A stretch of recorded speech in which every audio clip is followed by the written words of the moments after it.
rosé, un match serré.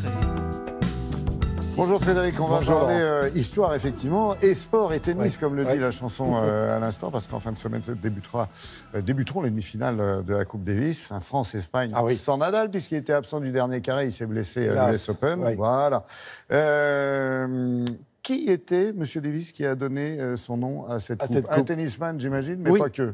Pas que, mais un tennisman amateur, figurez-vous, un passionné de tennis. On est à la fin du 19e siècle. On a déjà raconté tout cela avec la naissance du tennis, avec Wimbledon en 1877. Et puis, le tennis arrive aux États-Unis, le futur US Open qui démarre en 1891. Et puis, on vient de voir le visage de Dwight, et il s'appelle très exactement Dwight Filet Davis. C'est curieux de s'appeler Filet quand on est un passionné de tennis. Mais enfin bon, c'est pêcheur. Oui, absolument. Mais enfin, Filet, il faut le dire quand même, c'est ceux qui nous écoutent, qui nous regardent, c'est F-I-2-L-E-Y. Donc on est quand même loin de notre filet de tennis.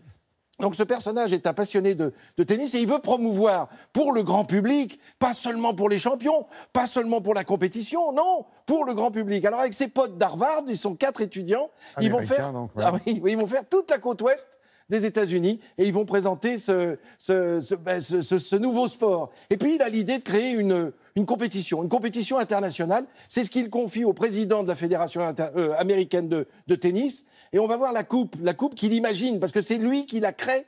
On va voir avec un document assez ancien, mais assez étonnant, parce que cette coupe a une forme étonnante, il faut bien le dire. Il y a certes la coupe, il y a aussi ce qui la tient, et puis il va y avoir toutes les strates. Alors cette coupe, c'est en fait une idée de Dwight Filet Davis. Il a 6 kilos d'argent et il propose à Boston, un bon faiseur, de fabriquer cette magnifique coupe avec son support, c'est-à-dire son plateau.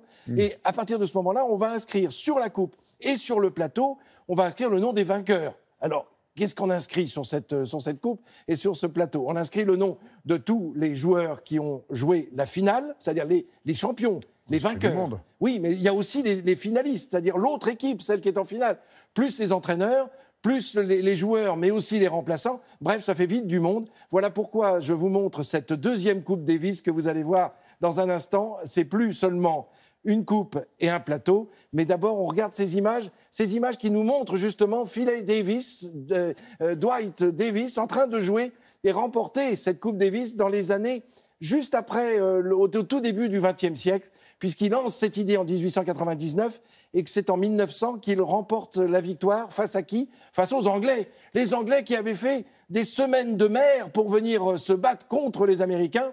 Ils ont perdu à Boston, sur le territoire américain, en disant que la pelouse était dans très mauvais état. Et puis il y a ces champions que vous reconnaissez sans doute. Ça, ce sont nos mousquetaires. Nos mousquetaires qui ont remporté entre 1929 et 1932, à plusieurs reprises, bien sûr, cette Coupe Davis. Et là, ce sont des victoires absolument incroyables. On a remporté 6 fois la Coupe Davis d'affilée.